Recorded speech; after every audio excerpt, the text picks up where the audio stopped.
All right, welcome back to another Zero Downtime podcast. How you doing today, Logan? Doing well. All right, we have a regular show today. I'm not even going to say good because I was going to say not a good one. No, it's just a regular show all the time.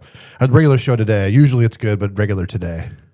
Yeah, Can't wait. because you always make fun of what I say, so I'm just going to change it up on you. Because you always say, we got a good show today. Yeah. All right. So on today's show, we're going to talk about GitHub's Copilot.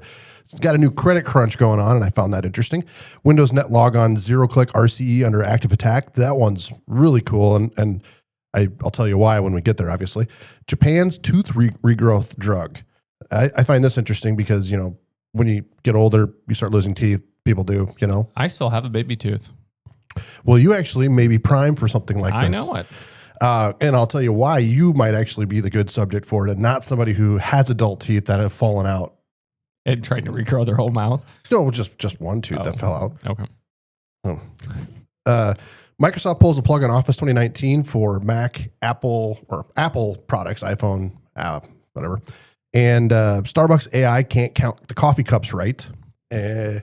California's backing down on the age verification, but just for Linux. No. Nightmare-Eclipse, we talked about them the last couple episodes. The story keeps piling and piling and piling, and it's a good one. So, those are the people that got kicked out of the Microsoft's program. Yes. Basically, they got kicked out. Oh man, it's gotten so much worse for Microsoft. Dell fires back at Apple with a $699 XPS 13-inch laptop. Does that excite you? I don't know. All right. When we get there, I'll tell you why I don't like Dell. Yeah. We sell a ton of Dell. Yeah. Well, except I'll tell you why we don't anymore. Oh, all right. All right. First meme of the day kind of goes with the teeth regrowth. You got the doctor. Don't worry, the X-ray is safe. Also, the doctor, as soon as they turn it on, and it's got Shrek running away. Well, you're really selling that tooth regrowth thing. So how was your week last week, Logan? It was good. Yeah. I didn't have to travel. Yeah. No sports. So that was wonderful. That's good. I'm getting over the Kung flu. Almost gone. The worst part is a sore throat. I can't stand sore throats. Runny nose, stuffy nose, whatever. I could take that all day. I'm just going to let you know, they do make some medicines that you can take that would maybe help alleviate some of your pain. I'm good. Unless it's a sore throat thing, then I would take anything you give me. If you told me fentanyl cured the sore throat, I would take that. I hate sore throats. I mean, I don't think anyone likes them. Yeah. That is the part that makes me feel like I'm dying. Sore throats. Your poor wife this last week, did you have a sore throat? Poor wife. I should have put up with you. Poor wife, whatever. You just said it's like you're dying. I can't imagine being around you that entire time. Your poor wife. Whatever. It is National Global Runners Day today. Are you going for a run? I already did. I got my 5K in this morning. I'm serious. You're dead serious. I'm dead serious. When I got back from Japan. What time did you go run? Well, how long do you think it takes to run a 5K? It's like what, 5,000 miles, right? Yeah. No, when I was in Japan with the 20-year-olds, I really was showing my age, and I couldn't be having that anymore. So I've dedicated myself to running every day, and I have been ever since I've been back from Japan, because I am not going to get shown up by a bunch of 20-year-olds ever again. Were you just huffing and puffing, or what? Oh, when we had to do this one walk, it was like straight uphill for a mile. You didn't feel that way in Peru when we walked up that big hill? One big hill. This was awful, Logan. Well, I'm proud of you. Thanks. I was going to get an Uber. I had it all picked out. And then they shamed me. My son shamed me. Everyone shamed me. I still can't believe you just didn't get in the car and say meet you at the top. No, I did the walk. Almost died. Well, look at that. Now you're going to be in shape. Have you heard about the diners, drive-in, and dives conspiracy? Not the conspiracy. I mean, I've heard of the show. Guy Fieri, right? Yeah. Yeah. He doesn't actually eat the food. Oh. Yeah, there's some video evidence I've seen that they make it look like he's eating the food, but he's not actually eating it. Because he doesn't trust it, or I what? don't know. Or who knows where a conspiracy comes from? That's like the most wildest, like, he won't eat your food. Well, I think that e-bikes are going to be over for kids. Don't you just feel like they could just treat them like a moped? So, and I don't Like think age and like the training or the schooling that you well, have to so take. I actually don't think that any of that is going to be what kills kids being on e-bikes. It is going to be the insurance companies. Oh, I was having a conversation with somebody the other day, and they said that if a child is on an e-bike and crashes into a car and it's a kid's fault, their insurance won't cover it because there's a separate policy for e-bikes. is that like a new thing? I don't know. I didn't ask. I was more like, okay, this makes sense. This is how they're going to kill e-bikes.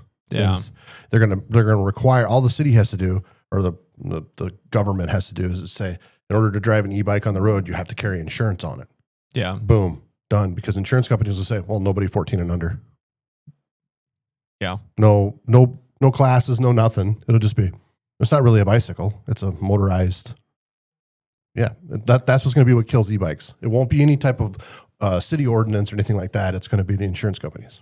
Has our city put out an ordinance yet? No, but I think they're taking like requests for comment on ordinances for them. Yeah. Yeah. It's a little crazy. Mm-hmm. I just mean the amount of them. Oh, yeah, right. And I saw, obviously the hospital's going to pile on because that's what they do. They're like, oh, the Spencer Hospital sees an uptick in injuries. From I what? saw that post. From what? 1 to 2? 100% increase. You see how you can do that? I'm sure there's been an increase. I'm just saying that's what happens when there's like this, it's a pile-on effect, right? Where like people start coming out and saying they're angry about these e-bikes, right? Well, then the city's going to say something, and then the hospital's going to say something. It's just a pile-on effect to make them do something. Yeah. Well, I'm not going to lie. They got a little out of hand. Well, I think that when the city looks at it, they should talk to insurance companies rather than make the city be the bad guy, because there's going to be a whole lot of ticked off parents that spend a whole lot of money on e-bikes that all of a sudden their kids can't ride. Yeah. I look forward to buying a used e-bike for almost nothing. Be a lot for sale. Yeah. I didn't know this existed. Nintendo Music. Have you heard of it? No. Yeah. So it's an app for your phone now on CarPlay. Ooh. That you can listen to all of the classic Nintendo songs. Might be nice just for a little bit. Yeah. I don't know how long I could listen to them. I think, if you think about Mario 64, the Yeah. music in that was pretty good and soothing, Yeah. whatever. But yeah, Will you be getting it? no. All right. This is the banter section, Logan. The banter section. I was, I don't know why I came across this, but this guy named Steve Chang has a Twitter an X page, and he makes really weird inventions, and all of his videos cut out at 2 minutes and 40 seconds. I don't know why. Like, there's got to be a reason. like it's playing the video perfectly, and then at 2 minutes and 40 seconds, it stops. This was like what you were going to do with A Minute with Matt. Well, no, you can still hear him talking, But you can't see him? but you can't see it. It's just locked on the one frame. But every one of his videos at the same time. Anyways, he's got this laser mosquito killer. That sounds awesome. Yeah, and the first one was just sitting on his desk, and it's like a little turret with a little laser pointer thing that just hones in on a mosquito and burns it. The second and third model are on wheels. So they can patrol And just shoot lasers. at mosquitoes. I would have a lot of questions on how that all works, but And he trained it with Tensor. So he uses an application called Tensor, and he took a ton of pictures of mosquitoes. And then you train it to positively identify mosquitoes versus not mosquitoes, so it doesn't like turn around and shoot a human. Because that would is hurt. like my concern. It would hurt. He actually trained it too, so it wouldn't shoot a mosquito on a flammable surface. Wow. Can you imagine that? Like you shoot a mosquito and then your house is on fire. Got it. Lost the house, and why we're at it. Well, last night was the primaries, so congratulations to all of the winners and all of the people that tried and all of that. That's all I have to say about that, Logan. Good, because I was getting nervous for a moment. Nothing wrong with congratulating people. There's nothing wrong with congratulating people. I think the right people won. Anyways, GitHub's Copilot has a new credit crunch. So when you use ChatGPT, you kind of use it in an unlimited manner, right? Yeah, I don't think I've ever ran across where it's like, hey, you ran out. Yeah. And Anthropic, Claude, you're a little more cautious because you know that you could run out of credit on them. I keep doing that. I never used to. That's because you're using Opus 4.8. Yes. Crank it back. Well, good to know. Unless you have a reason to use Opus 4.8, go back to something else. I would need all the reasonings why you would want to use 4.8 to know, but I probably don't need to be. That's why you're burning up your credit. Go back to a different model. Well, anyways, so GitHub has a Copilot, and it's a coding Copilot. Okay. That's a coding AI. Anyways, Microsoft, who owns GitHub, flipped the switch and basically got rid of their unlimited model overnight. Your Facebook video the other day was hilarious with the tokens. I think you should tell people. I found a video somewhere, and it was the boss coming in, talking to this coder gal, and he's like, "What is this $7,000 bill from Appy?" And the lady's like, "API?" He's like, "Yeah, we can't be having the $7,000 bill from API." And she goes, "Well, that's how we write code." And the boss goes, "Well, can't you write some of it manually?" And then she says, "Well, maybe we could get rid of the AI that makes everyone feel happy." And he's like, no, I like that one. Yeah. He wasn't willing to cut any AI. Yeah, except for hers. Yeah. Well, anyways, there was a subscription that you would pay $39 a month, and you would basically get unlimited access to GitHub's Copilot AI. But one night they just flipped the switch. So would that AI be just specialized for I mean, obviously Microsoft owns GitHub. Mm-hmm. Copilot's Microsoft. Like, what's the difference between this GitHub Copilot versus just Copilot? It's an AI that's particularly for coding. Okay. Yeah, and think about it. They can use all of GitHub to train it. Sure. Like the master repository to train this thing. I mean, I'm sure it's really smart. But anyways, I've never used it. Okay.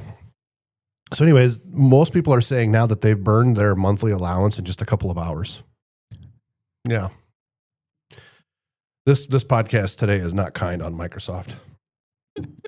I would like to know when you've had a podcast that is kind on Microsoft. One developer reportedly lost roughly 20% of their monthly credits from a single file review session. So not multiple files, one file. Another says they managed to hit their cap before June had even begun. Yeah. So the core issue appears that they shifted from the unlimited field model to a usage metered system where every AI interaction has a measurable cost. Developers who are accustomed to freely asking Copilot review questions, explain functions, or brainstorm solutions are now discovering that those activities can consume credits surprisingly quickly. Is this just so they can make more money? Well, I'm sure it's expensive for Microsoft to let people just repeatedly ask all those tokens for free, yeah, or included in a $39 a month price. But don't you feel like this is how a lot of people start something? Yeah. They give you everything and then they pull it all back, hoping that you give more money to get back to getting everything again. Yes, Logan, they have a term for it. Have you heard the term? You haven't said it. Bait and switch.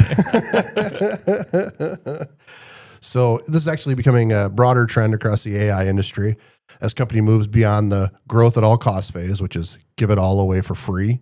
Yeah. And yeah, they're discovering that running large language models at scale is expensive. What starts as an unlimited AI assistant often evolves into quotas, token budgets, and usage caps once real operating costs become impossible to ignore. It will be interesting to see how businesses have to adjust for budgeting for. Well, think about AI. it. A lot of these companies let people go, developers, and what they're finding is they're spending just as much, if not more, in AI tokens. Right? Yeah. I mean, your video was a joke, but it's so true. So for developers, the concern just isn't price, it's predictability. If routine code review or debugging sessions can consume a meaningful chunk of a monthly allowance, teams may start rationing their AI usage instead of integrating it naturally into their workflow. Yeah. Yeah. It's all about the cost. So the bigger question is whether developers will accept these limits or begin looking elsewhere as more AI coding assistants compete for market share. Pricing, transparency, and predictable usage may become just as important as model quality. And I think that my statement there is correct. Is that they're just going to find the next big thing. I mean, XAI bought Cursor, which I use Cursor back in the day. I still use it, but not as much as I used to. Use Claude Code now, but it's a good product. Yeah, integrated with Grok, it'll be excellent. And I think Grok has an unlimited plan. Okay, so people will. I was like, people will be looking for that. Yeah, people are going to want that, and I think the company that can hang on to unlimited tokens the longest will win. Yeah, for sure. So, all right, one thing is clear: the era of AI tools feeling unlimited is ending, and developers are getting their first taste of what usage-based AI economics actually looks like. So, yeah, I'm thinking that all these layoffs at Facebook and all of that, they'll turn around. Yeah, that's my prediction. You're still going to need people. Well, like I say, AI, like I said in the past, AI is like a junior developer, and you're still going to need senior developers who cost more. Yep. So, all right, Windows. Another one on Microsoft.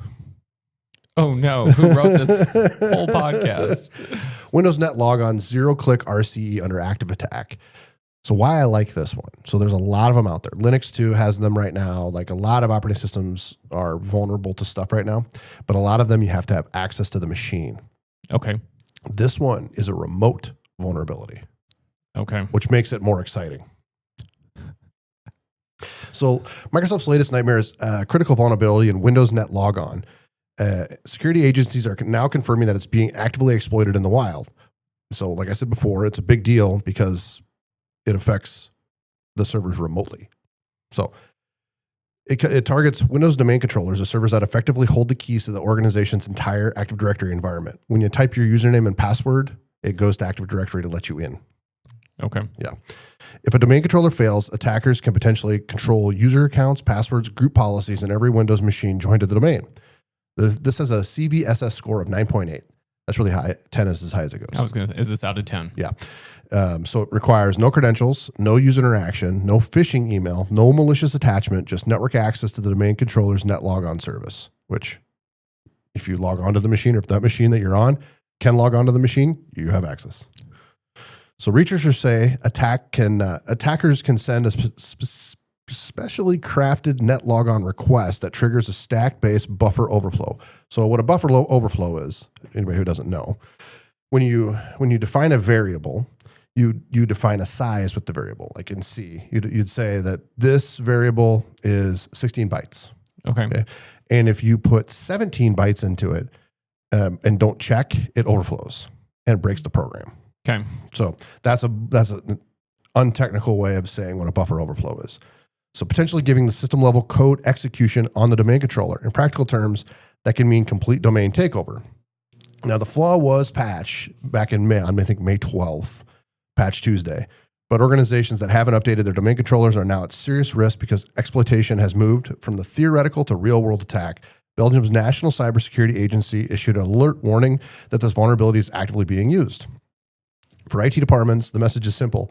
If you have Windows Server 2012, 2016, 2019, 2022, or 2025 acting as a domain controller and you haven't installed this patch, do it. So the scary part isn't that this is just a remote execution bug. It's the same. It's that the compromising the domain controller often means compromising the entire organization. Yeah. Yeah. That sounds like a doozy. This is the kind of vulnerability that ransomware groups dream about. You sounded excited for this when you started talking. Well, I mean, it's a big deal because any type of vulnerability that's executable away from the machine is a big deal. Yeah. Like especially a 9.8. See, a 9.8 isn't like a theoretical type thing. Like, oh, it's really hard to exploit. Yep. A 9.8 or a 10 is something like basically you're saying, okay, this is really easy to do, and you can do it reliably. I just love the 0.8. Like, don't send it to 10. You think Microsoft bought a few points down? I don't want to start any conspiracy theories. Yeah.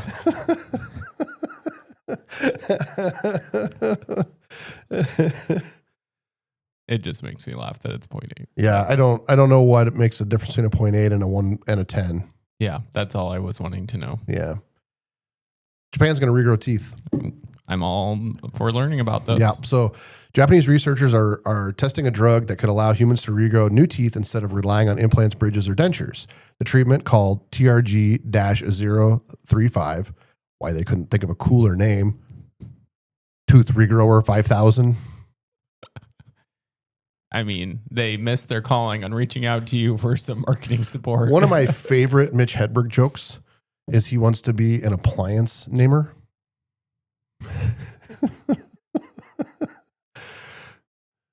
Yeah. I just feel like what's coming next isn't going to be appropriate, but you go ahead. It's like a thing on the counter. What's it do? Oh, it makes toast. Well, that's a toaster.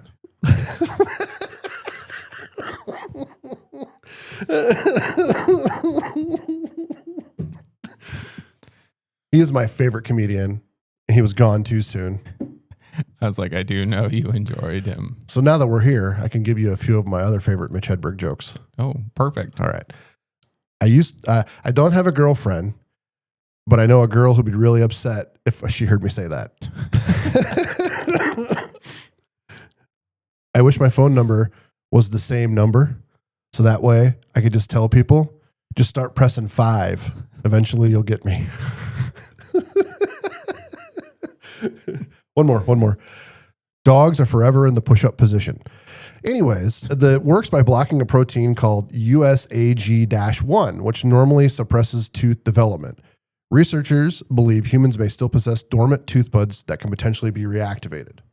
So what's happened so far in this? So there's been human trials at the Kyoto University Hospital. There's 30 people that have been enrolled that are missing at least one tooth. Okay. I like how they say at least. Well, I'm just saying. You'd think if they didn't have any teeth, there'd be more of a chance it would work. Right? Your odds would be a little better. Yeah. How many teeth do you have in your mouth? I don't know. I figured that would be a random fact you would. All right. It's been studied. A random fact you would know.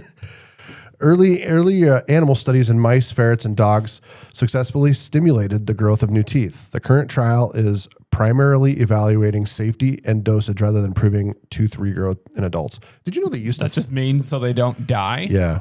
Or get sick. You could do more than just die. Sorry, I went drastic. Yeah, you did. So did you know they used to believe bells regrew teeth? Bells? Yeah. Okay. So there's this whole theory that we used to be in this world. I'm not going to get too conspiracy, but I just want to tell you, we used to live in this world called Tartaria, right? And we got electricity from the sky, and bells were a big part of society. Bells scared away demons, but they also different tones of bells would help your body do different things. And so when they destroyed Tartaria to force us to buy electricity, they destroyed the bells too. Oh. Yeah. Interesting. I like it. So here's a catch. What? So you're going to be playing bells or going for the study? Well, I mean, I don't think I have to worry about overdosing on bells. Well, I don't think you would. It could be too much bell. You see that Saturday Night Live skit? There's never too much cowbell. Yeah, with Christopher Walken. I got a fever. The only cure? More cowbell. All right. The catch. The headlines often imply that anyone missing a tooth could regrow one next year. That's not what the research has shown. Many experts believe the most immediate application may be for people born with missing teeth. So congenital tooth agenesis.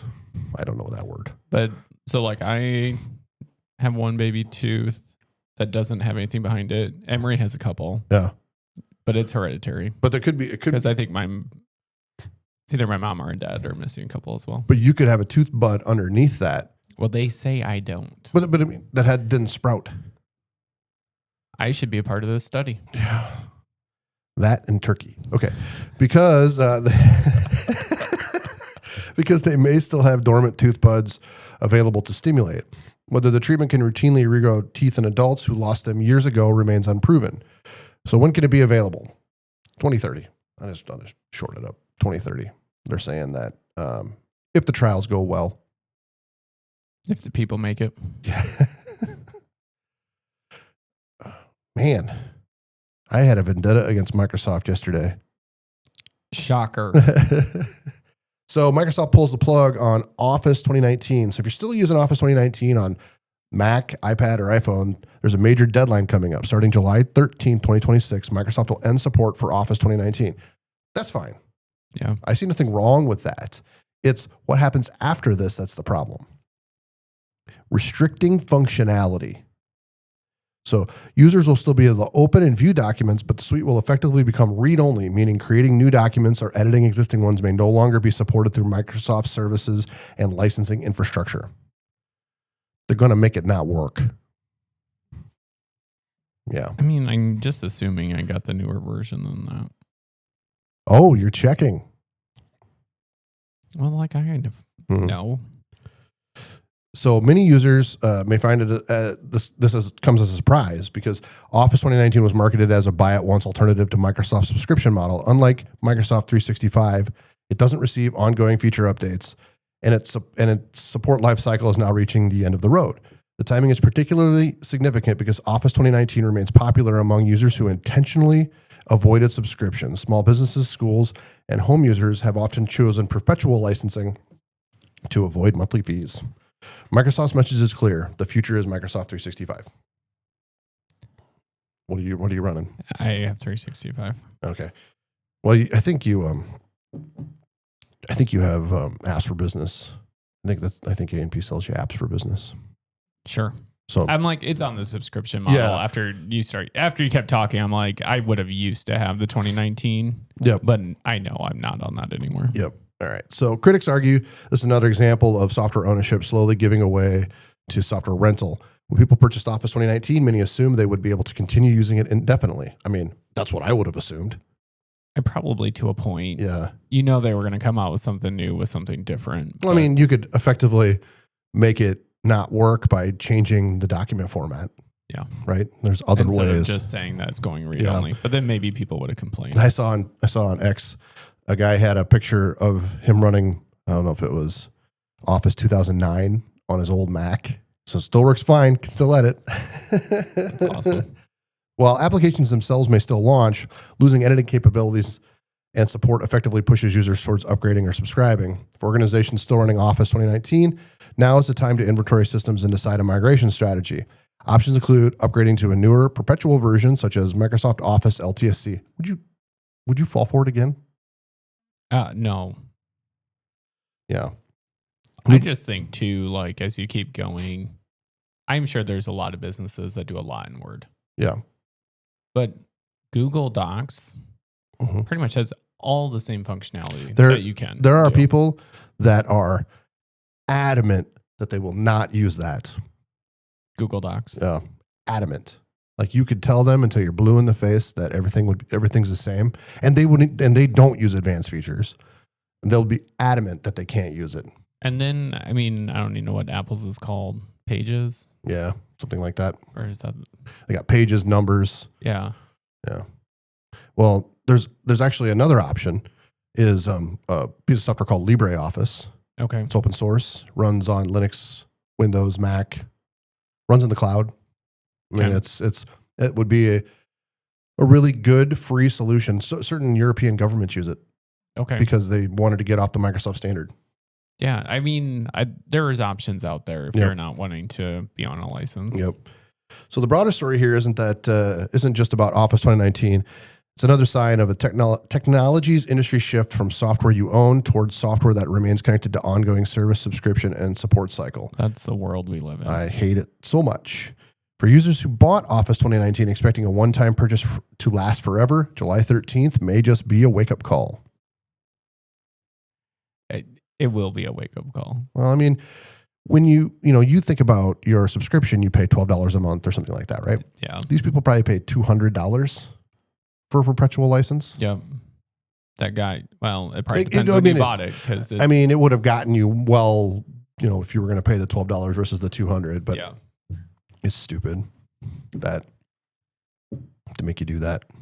You just have to think across the board on everything you do. Yeah. Everything now is a subscription model. Yep. So Starbucks AI couldn't count coffee cups correctly. Yeah. This is an example of a company that really embraced AI at the beginning and then just kicked it to the curb. I'm excited for the story. All right. Remember when we were told AI could replace millions of jobs because it could do everything better than humans? Well, Starbucks just quietly retired an AI inventory system after less than a year because it couldn't reliably count what's sitting on the shelf. The system was supposed to identify, count milk, syrups, cups, and other inventory items using cameras, LiDAR, and computer vision. Instead, employees reported frequent mistakes, including mislabeling products, confusing milk types, and missing items entirely. Starbucks has now scrapped the system across North America and gone back to the traditional inventory process. Do you think it was just the staff telling everyone it was wrong so that they could get rid of them? Maybe. In one example cited by Reuters, the AI failed to recognize peppermint syrup bottle while counting the bottles around it. Workers said the tool often created more work than it saved. It's a reminder that AI is often impressive in demos, but can struggle with mundane real-world tasks where accuracy actually matters. I would agree. Mm-hmm.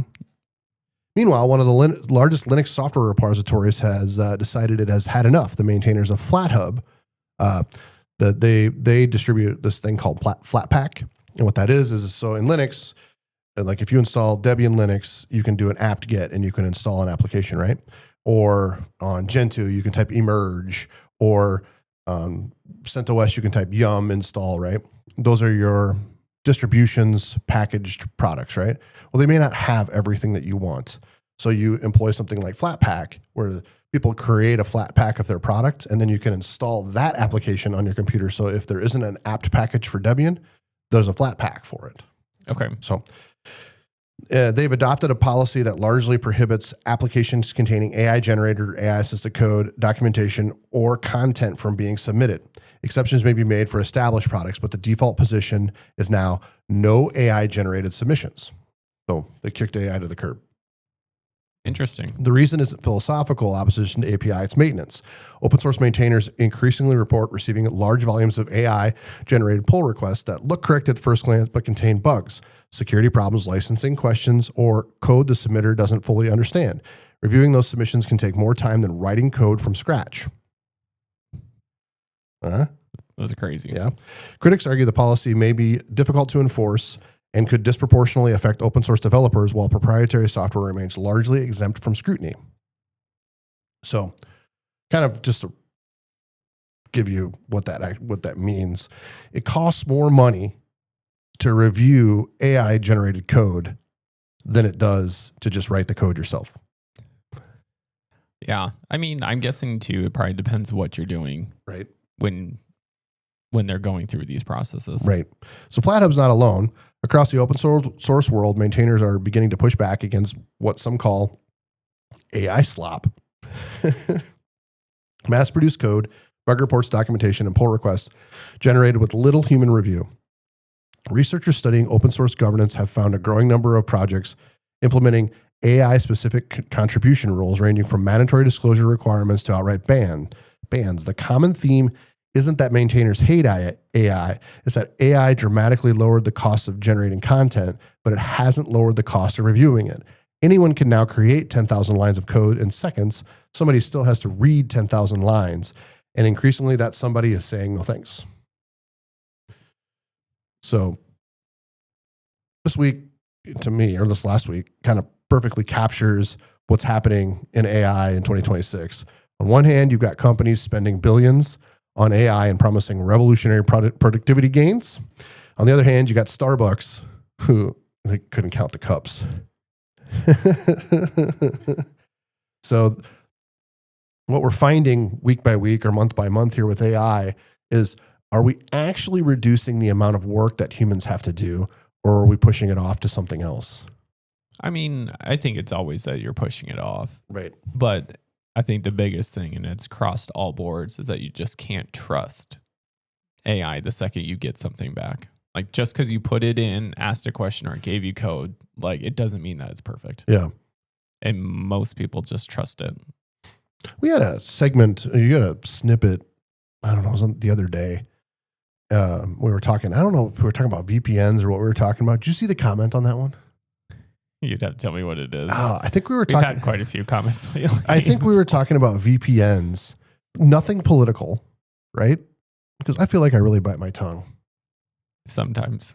Most of the time on the show, you do very well. Yeah, I would say compared to how I am off the show, yes. I'm very like soft-spoken politically.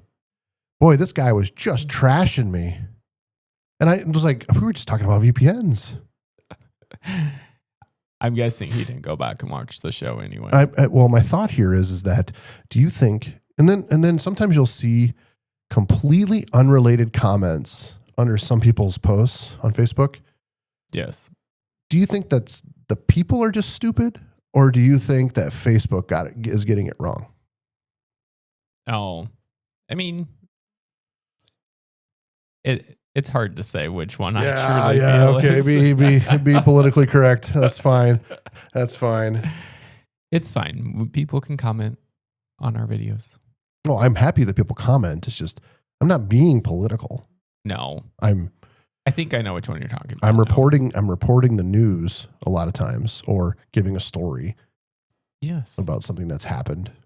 But I'm not being political. No. It didn't hurt my feelings. I just was like, how is this person so dumb? All right. California's backing down on the Linux age verification. So we talked about this a few weeks ago, that a bunch of these, well, at first it was, I don't know how they can force Linux, or the guys who create Linux distributions, to do this age verification stuff, because there's no one to sue. Yes. And you were almost like getting, I shouldn't say mad, but you were like, what in the world's happening? Well, then a few weeks after that, I reported that a bunch of distributions were implementing age verification. And that's when I said, what is wrong with this world?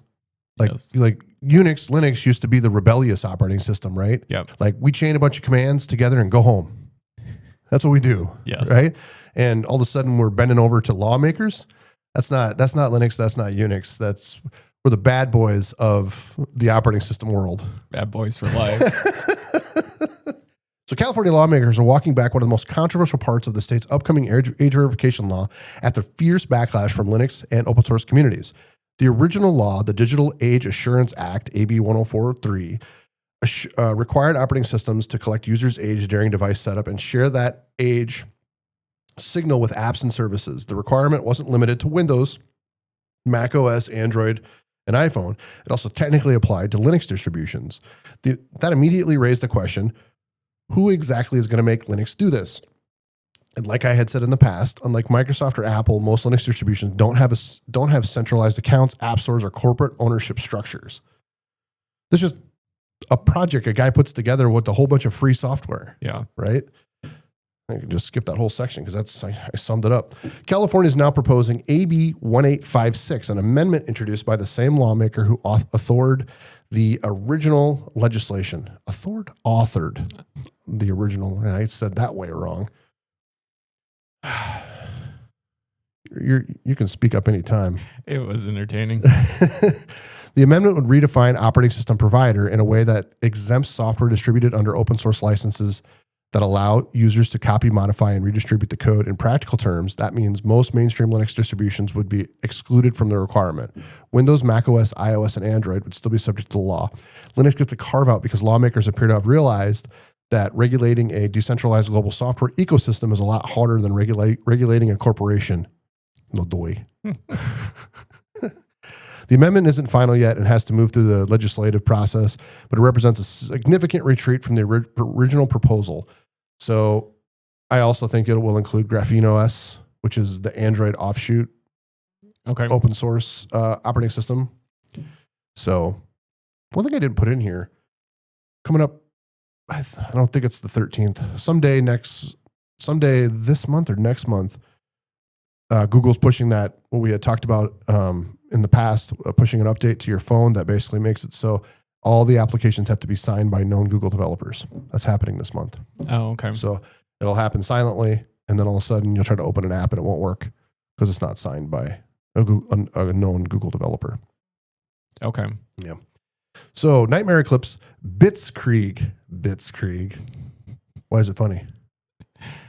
I have no clue. So back in World War II, there was a battle called Blitzkrieg. So they just dropped the S or the L, I mean. It's bits, like computer bits. Yeah. Bitskrieg. It's funny. You're impossible. All right. The security researcher Microsoft can't ignore. So Nightmare-Eclipse is the guy we've been talking about the last few weeks. Yes. There's a new name. Well, not new. And we've heard it. Nightmare-Eclipse. Over the past 2 months, the researcher has publicly dropped 6 Windows 0 days, including vulnerabilities affecting Windows Defender, BitLocker, core Windows privilege escalation mechanisms.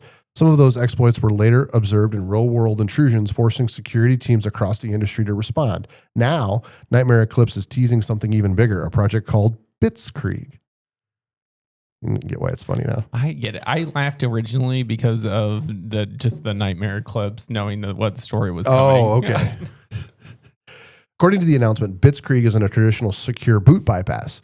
So I'm not pretending that I'm an expert on secure boot, but secure boot is a way to pass the BIOS to the operating system securely. So your bootloader it can be signed or proved by the certificates that are on the machine in the BIOS. Okay. So that's a secure boot. So we know the boot all the way through is perfect. Okay. There's no middleman that's getting in the way. Other than Nightmare-Eclipse. Well, it's not so this isn't a traditional secure boot bypass, but allegedly breaks the trust guarantees secure boot is supposed to provide. The researchers behind it claim it can completely bypass BitLocker. That's the bigger news. Okay. The hard drive encryption.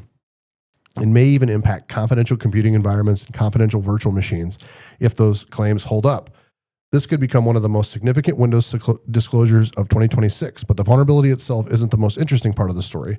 The interesting part is what's happening because this is happening because of the way Microsoft responded to Nightmare-Eclipse. Or you mean their original way they responded to him? You mean by not responding at all? Yeah. Yeah. And then deleting his account? Yes. And then deleting his GitHub account? And then getting his GitLab account taken down? Yes. You were waiting for more things. So normally you'd think that like isolating the researcher would, make them stop. The opposite has happened. So the guy didn't actually write this vulnerability, one that's going to be released soon, Bitskrieg. Okay. Some other guy did and gave it to him. Oh, funny. Because they're like, I don't want to mess with like trying to give this to Microsoft and then getting a pittance for a bug bounty. Or even having my account shut off. Here, you have it. You disrupt it. Yep. And so that's what he's doing. And I think he said something like 6 developers have given him bugs. Okay. Because they're just sick of Microsoft. One dropped last night for Visual Studio Code that lets you steal somebody's GitHub tokens to log into GitHub. Okay. And so if they've got private repositories, they're now your repositories. Like we said before, though, most security researchers spend years building up their reputation so that people trust them with sensitive findings. Here we have a situation where banning a researcher may accidentally turn them into a clearinghouse for vulnerabilities. Why has Microsoft still not responded to him or changed any of their... Microsoft had this whole long diatribe on X the other day trying to explain the whole thing, and it just blew up in their face. Well, that wouldn't have been a good idea. I want to know some of these people's PR teams. Well, you got to think that Microsoft spends a lot of money on theirs. I know. That's why I'm like, why would you think that was the route to go? Yeah. I don't, unfortunately, they don't have a win anymore.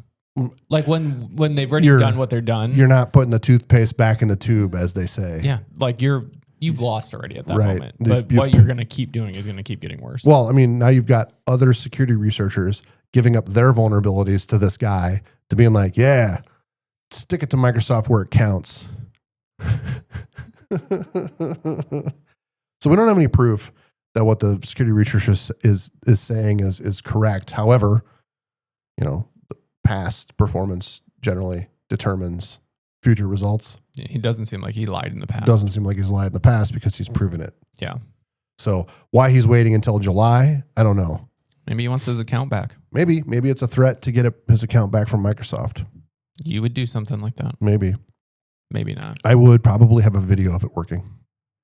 True. That'd be what I'd have. So yeah, I mean, I could read all the rest of this, but I'm not going to because it's basically what we talked about. Dell fires back at Apple with the $699 XPS 13. So if you remember, Apple has created the MacBook Neo. Yes. $599 or $499 if you're a student, and that's without the touch login. If for $499, otherwise it's $599 for a student, $699 for a regular person for the touch and I think more storage. I think that's what it is. I think it's a little bit more storage. Yeah. So obviously, Apple shook up the market earlier this year when it launched the MacBook Neo. It is actually Apple's most popular product. Really? Yep. Yeah. So for the first time in ages, Apple wasn't just competing in the premium market. It was going after student and budget conscious buyers, like it used to. Yep.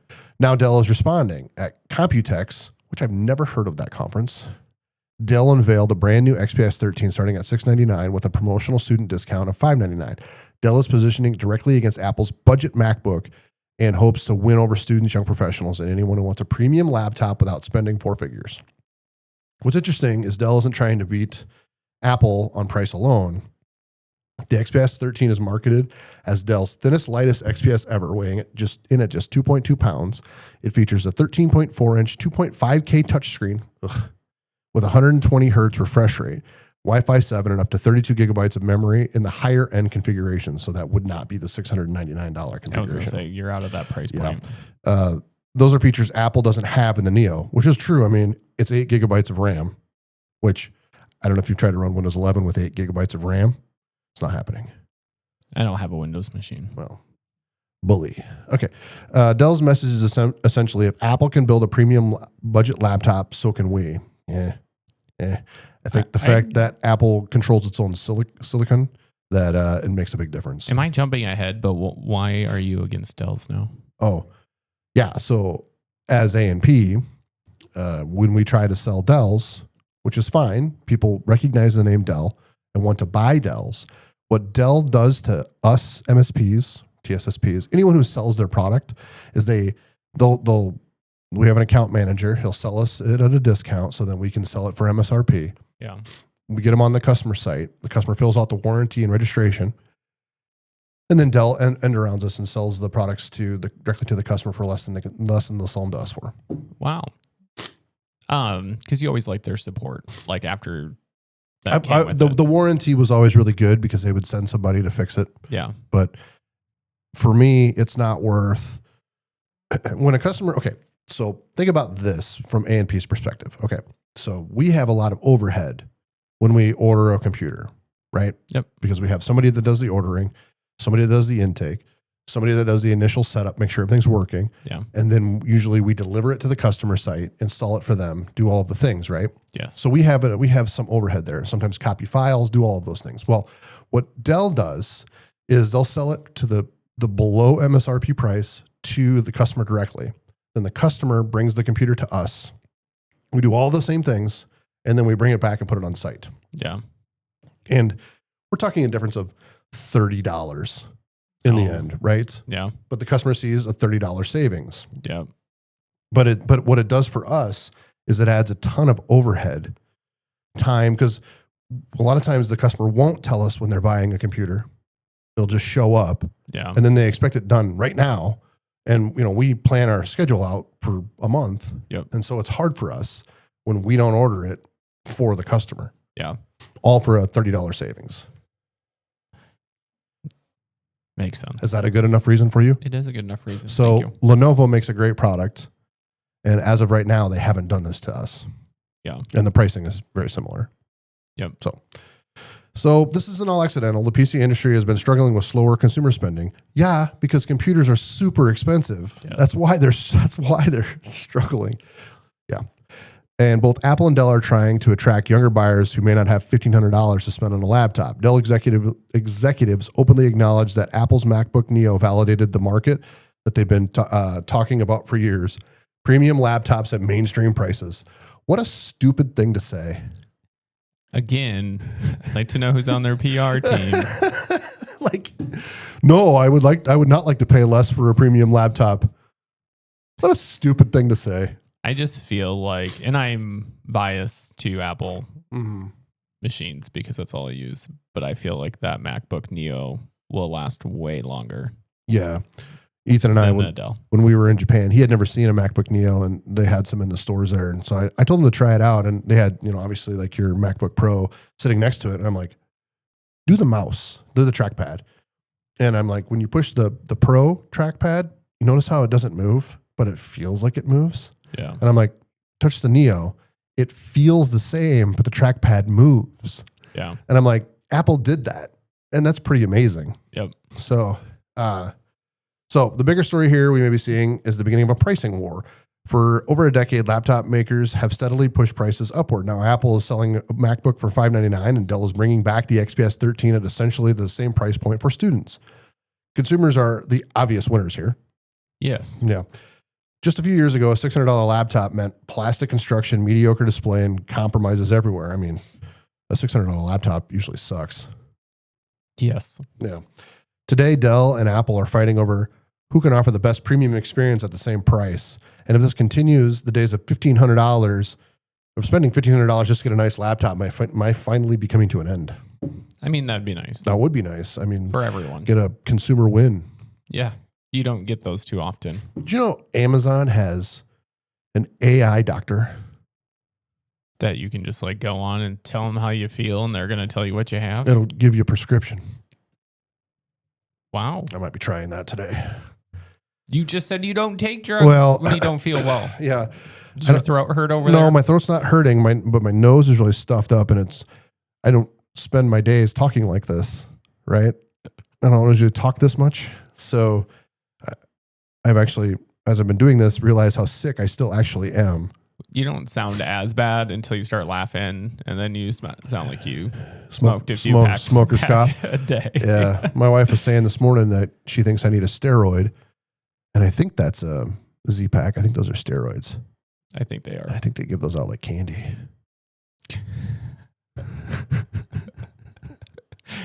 Do they? I don't know, but I might try out the old. You can go visit Matt's pharmacy. You mean just his backpack? Here's to hoping he doesn't listen to the full episode. Well, that's what I got for you today, Logan. All right. So as AI becomes, we've talked about it a lot. Do you think companies should be putting in AI policies for their workers? So as we talked about last week with the lawyer on the airplane. Yeah. Yes, 100%. There should be AI policies, when it's acceptable to use, when it's not acceptable to use, like what information we give to AI. And that's where products like Copilot probably do actually work out well, even though I hate on it a lot, is the employers have a visibility into what their team is putting into Copilot. Okay. I don't know if ChatGPT or Claude has a similar thing. I hope they do. They probably do. Yeah, I don't know. I'd have to look. But yeah, for sure, there should be direct expectations of here's what we actually use AI for, and here's what we don't use AI for. Yep. 100%. I think being clear, and just so your employees have that upfront understanding of what you are okay with, like that's right. Huge. Right. Yes. And like if you're in law, do you trust the output? Yes. What's our policy on trusting the output of AI, even in technology? Correct. And you had just talked about coding and all the different things. Yeah. Like, who's actually reviewing it. I mean, is it RM minus RF slash? Is it taking down? I mean, from the past weeks, is it taking down a production database? Yeah. Like we have to trust the output of AI, but how do we trust it? Yes, and how much are you opening up your business to? Your whole business. Yeah. So 100%. And A&P would love to come in and help you write your AI policy so you can understand what your employees are actually feeding to AI, because they probably are. I was going to say, just because you may not think anyone's using it, more than likely they're using it. 100% they're using it. Even if they think it's for nothing. Oh, this isn't a big deal. Yes. But they're probably using it. And they probably don't understand. Some people may not. It's a big deal. Some people may not even be going to ChatGPT and getting AI output from something that they don't even think is AI. Like they think it's a search engine. True. But it's not. Yes. Agreed. Yep. That's all I got for you, John. All right. Well, like, share, comment, subscribe. Click the little bell thing on YouTube. It makes a funny sound. Actually, I don't know if it does. I never clicked that for anybody. But you should click it for us. Yeah. For us. All right. See you in the next one.